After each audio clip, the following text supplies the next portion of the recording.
everybody, welcome back to another video. My name is Danny. If you are new here, please consider giving this video a big thumbs up and hitting that subscribe button. We upload every Monday, Wednesday, and Friday with parent and lifestyle videos, and we would love to have you along for our journey. Today, I am going to be showing you the top 5 tips that I have for decluttering and reorganizing your playroom to make it a happy, peaceful, fun, play and learning environment for your children. Now, many of these you may have heard before, but these are the things that really worked for me to get my playroom to the way that it is. It takes me maybe 5 minutes or less to clean up the entire playroom, and it's totally organized. It's not just throwing stuff in places. It is organized, everything has a spot, and I'm going to tell you how we did it. My very first number 1 tip for you is to just purge all of your items. Go through, get rid of all of the trash, all of the broken toys, all of the really annoying toys that you don't like. It sounds really difficult, and I really struggle with. There's people out there who love throwing away the toys and getting rid of it, and it is a great feeling to get rid of all that stuff and declutter all of it and all of that. But at the same time, it is kind of hard because you do have to let go of some sentimental things here and there, possibly, or maybe some toys that your kids really like and they've outgrown, or certain things like that, and it can be very difficult. But whenever I went ahead and purged, I found a lot of extra items that they don't need. And if your playroom looks like mine, it is just so cluttered with stuff that you know they're not playing with all of it. And that's what's really difficult, is you just need to start getting rid of all of that. So start little, work your way up. Whenever I decided to do the playroom, I jumped all in, and I actually threw away 2 whole 30-gallon trash bags of toys that were broken or missing pieces, like things that just couldn't be used anymore, but for whatever reason we were just keeping them around because it was easy to throw into one of these bins. These might look familiar to a lot of you. They were just easy to throw into the bin, and it was easier to just scoop everything into a bin than it was to sort through all the bins and get rid of the stuff that wasn't working or that we didn't need anymore. And so that's kind of where the process starts. You really just have to sit down and put your head into the game and just purge stuff. Throw away the broken stuff.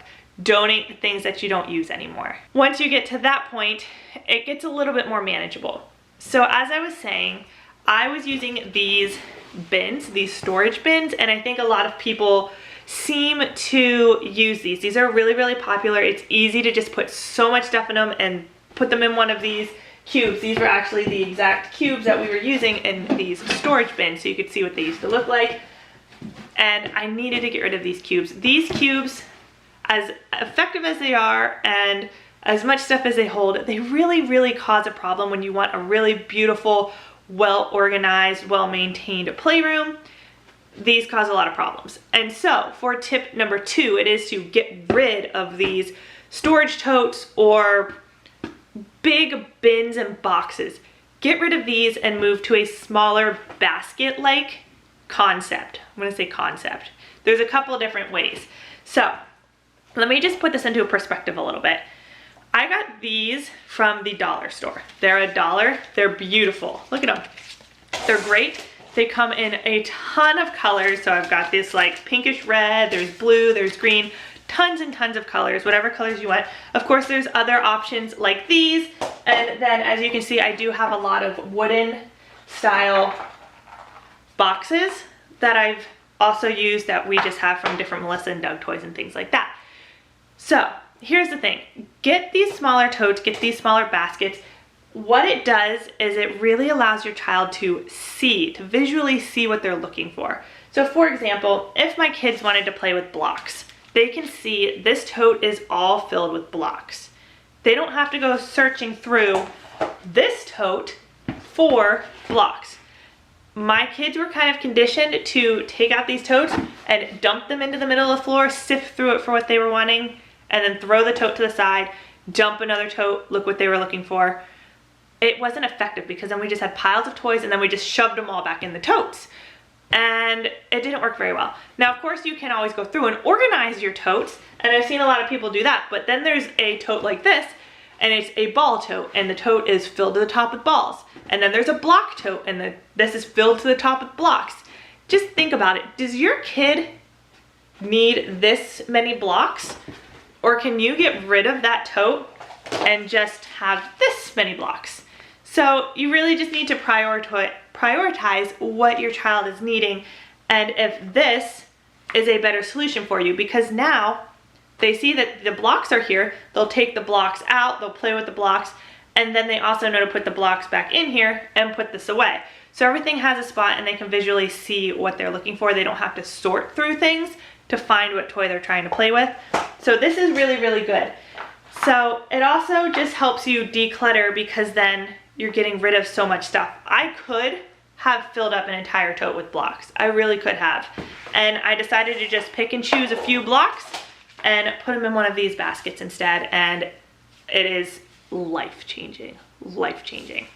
Once you've been able to sort through all of your items and your toys, and you have kind of gotten to this process where you're at a point that you have these little boxes, or little storage boxes, or your baskets, or whatever you're using, then at that point, my third tip is to teach your child where everything goes and show them how to properly put it away. It sounds really difficult, and at first it can be a little frustrating, because you're gonna see your kid come and just dump stuff out or throw things around and not really understand how to put them back. After some reinforcement and showing them several times, they'll start to learn that their toys, when they're done, they have to go back in the original basket that they got them from and put it back. And you can teach your child to clean up after themselves. It's not overwhelming like it is with the totes, because like I said, the totes, you just get stuff everywhere. This is very minimalistic. There's not a lot there. It's not overwhelming or overstimulating for your child, and it's really easy to teach them to pick up after themselves. Now, I have a 1-year-old. She obviously does not know how to pick up after herself, but my 2.5-year-old, she loves making a mess, but she'll also clean up. She's not 100% effective at this yet, but my 3.5-year-old is totally fine. She knows how to organize it, how to put it all back, and it is fantastic. It helps you as a parent, because then you're not going in every night trying to clean up their mess. They understand how to do it themselves. There's a couple different tips and tricks online. If you do struggle with this, definitely look up some tips and tricks. But if you can get your child to at least halfway pick up for themselves, it makes your life a lot easier and your playroom a lot neater. My next tip is, if you can get some toys that are a different variation of parts and pieces. And what I mean by that is, for example, this is a abacus that I use, and none of these pieces come off. So this is a toy that they can play with. It has moving parts, it has colors, it has math that they can work on, but none of these pieces can come off and can get lost. So that's one storage area that I have, where all I have to do is pick up the one whole piece of toy and put it back. It's not like I have to go looking around my room for all of these scattered out pieces. Everything's right there, and that's one area that I can just put it back without an issue. I also like to have some different skilled activities like this, where they have to match the colors and the shapes, because in order for them to complete the activity, all of the pieces have to be back on. So they know that they haven't completed this activity yet if they don't have all these pieces, and then when they've completed it, all the pieces are already here, and it's easy enough to just pick up and put back on the shelf. Another example of one that requires some sort of skill or has a finished end result when they're done playing with it is this car level toy. This is another Melissa and Doug toy. I got it off of Amazon. Most of these you can find on Amazon. If you have any questions about them, let me know and I'll get you the links to them. But this one, you just pull out all of the cars and then you stack them back up, and they know that they've completed the activity when all of the pieces are back in place. And that makes it really easy to put away, because then you're not searching for all of those pieces. They've completed this activity and they know that they can just put it back on the shelf when they're done. For any type of toy that you have that isn't some sort of skill or isn't some sort of completed activity like that, these little totes are really, really good, because they can pick these up. These are their size totes, where these can be a little bit more hefty and harder for them to carry around. But these ones, they like to pick them up and put them on their little play table, and then they have a area where they have all of those types of toys. So for example, this one is all balls. And like I showed you before, we've got the one with blocks. And then I also have one that have these larger Lego pieces in them. and they know that they just sit down and they've got all of those pieces here. They haven't had to dump out a tote to find those pieces, and then as they're done playing with them, they'll just put them back into the same little basket that they've already had and put the basket away. This is a Montessori inspired method that has been really successful with helping parents and children with their play and cleaning up and making sure everything is organized and in its spot. And it really helps your child learn and grow developmentally because they are able to connect where something goes and where to put it back and how to pick it up. And that is actually a valuable life skill. My fifth and final tip, which is really, really, really important, is toy rotation. You may have heard about toy rotation before, but it can really be helpful. Some people just kind of blow it off and don't think about it, but just think about this. We've just finished purging your entire playroom, and you may have a whole tote of toys that you're not ready to get rid of yet, or maybe your kid just isn't ready to get rid of yet, or you're still looking at your playroom and you're like, there is way too much stuff in here. Totally fine. Get a tote or two and put a lot of the extra toys that maybe your child isn't super active with at the moment. Put those away somewhere and wait a week or two or a month or so. And when you see your child starting to get bored or they're starting to act up a little bit because they're just not as engaged with what they have now, take away all those toys that you just had in your playroom and replace them with the toys that you put in storage. And do a toy rotation, because those old toys that you put away are now like brand new Christmas Day kind of toys, and your child will be so excited to see them again.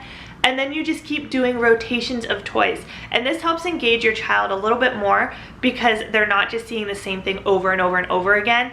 And honestly, it really is like Christmas morning. Whenever I have toy rotation day, my kids, it is a better day. We are better behaved. We are so into our playroom. Things are fabulous. They love it.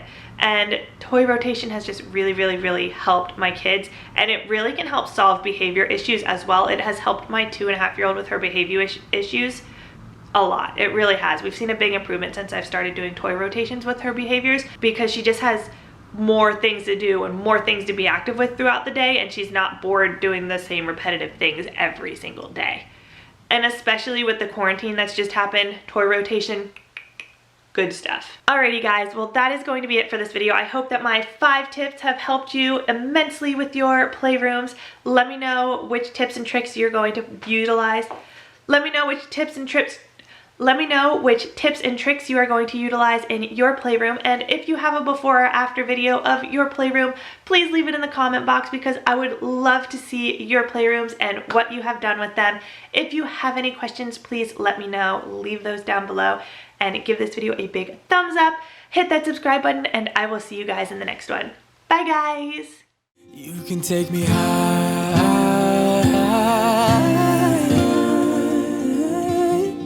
Feels like I can fly.